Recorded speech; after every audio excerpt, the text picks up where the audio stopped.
যুদ্ধ, দারিদ্র্য ও রাজনৈতিক অস্থিরতার কারণে মধ্যপ্রাচ্য, আফ্রিকা ও এশিয়ার বহু মানুষ আশ্রয়ের খোঁজে ইউরোপে পাড়ি জমাচ্ছেন। ২০১৫ সালে সিরিয়া সংকটের সময় থেকে ইউরোপে শরণার্থী ঢল বহুগুণে বেড়েছে। এই পরিস্থিতি সামলাতে গিয়ে সামাজিক বিভাজন এবং রাজনৈতিক বিতর্ক তীব্র হয়েছে বিভিন্ন দেশে। জাতিসংঘের তথ্য বলছে, ইউরোপে বর্তমানে আন্তর্জাতিক অভিবাসীর সংখ্যা ৮,৭০,০০,০০০-এরও বেশি।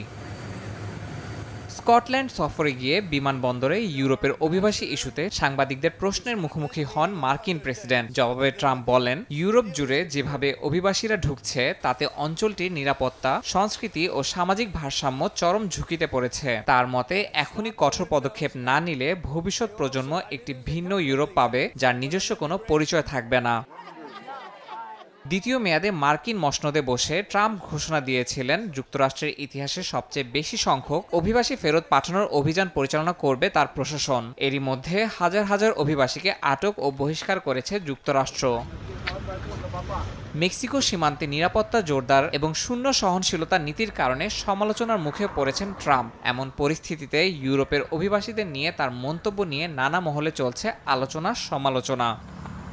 ইয়াসিন মোহাম্মদ জিসান, সময় সংবাদ।